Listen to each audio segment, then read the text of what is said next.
kami makikipag-aregla sa inyo. Kahit ilang milyong bangus pa ang idibon mo sa Malabon, hindi mo kakayaning ibigay ang ganito kalaking pera sa pamilya mo. Hayop ka talaga, attorney.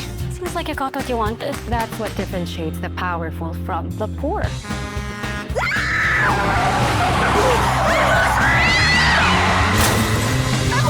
Nandito po kayo ngayon sa Afterlife Relay Center. Dito po dumadaan lahat ng mga pumapanaw. Maaari namin kayong ibalik sa mundo ng mga buhay. Mabubuhay ako sa katawan ng ibang tao for a month? Papakahin kita! Okay, so I am poor and married. Nay! Ay! Kaninong anak ka? Sa'yo! You made me a mother of not just one, but two! Ay! Matay na ako sa gutong, grabe. Wala ka naluto? Excuse me, I don't cook. I'm too important to cook.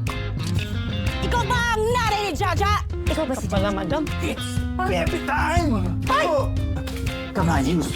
Magtamis ka nga? Sabi mo, tulungan mo mga bata eh. Mali!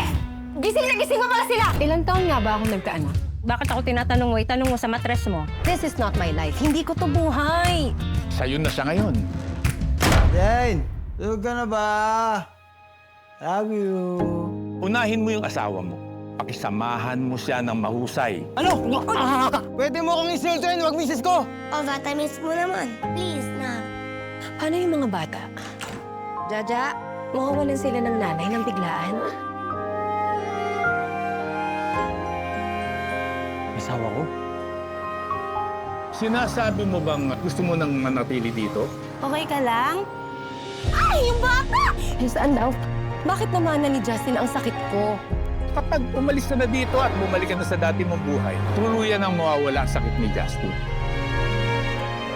Gusto mo bang mabawasan yung sakit? Busugin mo sila ng pagmamahal. Ito, bebe, pakainin. Yung sobra-sobra, may matitira pa na pwedeng hawakan kapag nawala ka na.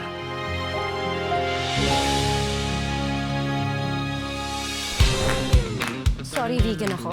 Ako kabanatuan. Ako lukban. Alaminas ako. Ha? Já disponível.